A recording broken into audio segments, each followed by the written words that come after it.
mark for women in professional sports and a first for the National Football League. The Buffalo Bills have hired Kathryn Smith as a full-time special teams coach.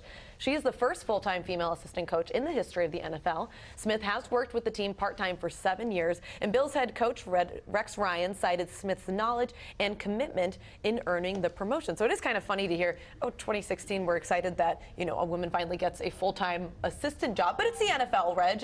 It's taken a while, and I wouldn't be surprised if we saw a couple more trickle through the system over the next couple decades. Well, that would be great. We do need to celebrate this accomplishment. I think it's incredible that a female now is a first assistant coach.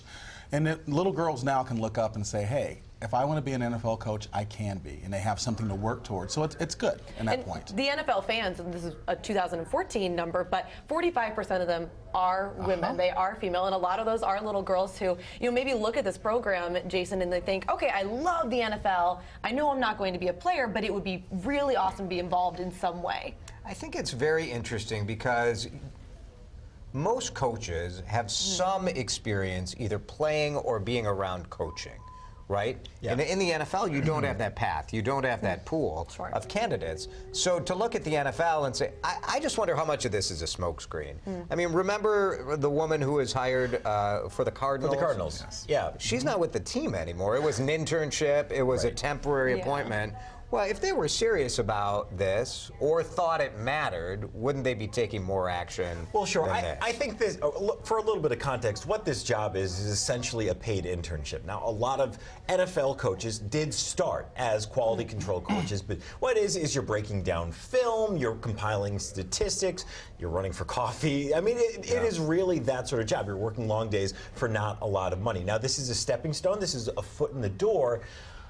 I just don't know that this is a sign of things to come. I don't think that we're going to see a ton of women coaching in the NFL. I mean, just looking at something like minority coaches in the NFL, 70% of the league is black, and there are 5 NFL head coaches and even less offensive and defensive coordinators. So if diversity was really a priority, I think that's where we would see the improvements, not just getting a woman in the door for a sport that's not played by women. I don't think it's a priority at all. I don't think that that's what this is saying at all. And I think, Jason, you have a great point that this is a great stunt by the NFL. And when they kind of have, unfortunately, a lot of their players involved with domestic violence, there's not a great look at women there. But something good did come out of this. And Reg, you made a wonderful point of there are little girls who are out there who are going to be now saying, okay, she did this. This is something I can actually do one. But how do they go about it? How do they go about it? They don't play. They can't play the game at a high school level or above. You do what she did. Well, you could have played in high school, and technically there have been college.